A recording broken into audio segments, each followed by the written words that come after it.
ఇవాళ భారతీయ జనతా పార్టీ ఒకవేళ పొరపాటున కేంద్రంలో అధికారంలోకి వస్తే నిట్ట నిలువున టీఆర్ఎస్ పార్టీని చిలుస్తారని ఢిల్లీలో మొన్న నా పర్యటనలో కొంతమంది మిత్రులు ఫ్లైట్లో కలిసి చెప్తా ఉన్నారు.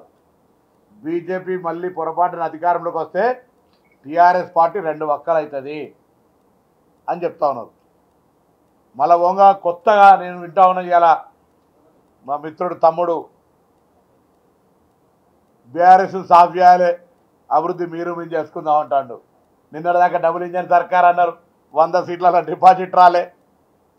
ఇప్పుడేమో కొత్తగా అశాస్త్రీయంగా ఈ దేశంలో ధర్మాన్ని కాపాడడానికి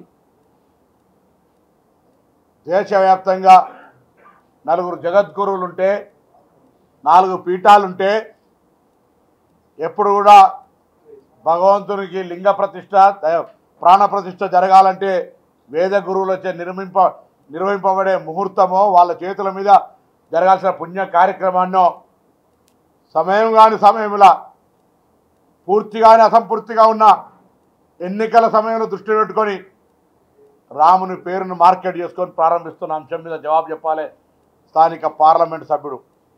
ఏ ఊరికి వెళ్ళినా రాముని ఫోటోలు పెట్టి బాణం వేసే ఫోటోలు ఎన్నికల లోపల గత ఎన్నికల లోపల మంగళసూత్రాలు అమ్ముకున్నానని చెప్పిన మీకు ఈ నిధులు ఎక్కడికి వచ్చినాయో చెప్పాలి. ఈ నియోజకవర్గానికి 5 సంవత్సరాల ఎంపీగా కేంద్ర ప్రభుత్వం నుంచి ఏం తెచ్చినావో చర్చకు రావాలి, లేదా ప్రజలకు చెప్పాలి. ప్రజలకు కనబడని మీరు మొన్న కుదురుపాక పోతే అక్కడ ఆ టెంపుల్ టూరిజం చేస్తామని, లేకపోతే హసన్పర్తి రైల్వేకి సంబంధించి అక్కడ ఉన్నటువంటి రెవెన్యూ వాళ్ళకి తెలియదు 4 తెచ్చి భూమి కొలుస్తున్నట్టు. ఇవన్నీ ఎన్నికల ముందు ఎవరు చెప్పినా నమ్మడు. 5 సంవత్సరాలు ఈ దేశంలో ఎవరైనా వైఫల్యం పొందిన ఎంపీ అంటే అలా నెంబర్ 1 బండి సంజయ్ గారు. ఈ నియోజకవర్గ ప్రజల్ని ఒక్కనాడు కూడా పట్టించుకోలే. అదేవిధంగా ఇంకొక పార్లమెంటు సభ్యుడు 5 సంవత్సరాల ఎంపీ కేసీఆర్ కుటుంబ సభ్యుడు, 5 సంవత్సరాలు ప్లానింగ్ బోర్డు వైస్ చైర్మన్. ఆయన కూడా ఏం చేసిండో అడుగుతూ ఉన్నాం. ఏమనంటే వాడేవాడు ఈడేవాడు సొంత కుటుంబ సభ్యులకు ఉద్యోగాలు, నీకు సంబంధం లేకపోతే మరి పిటిషన్ ఇవ్వమంటే తప్పుడు చేయరు.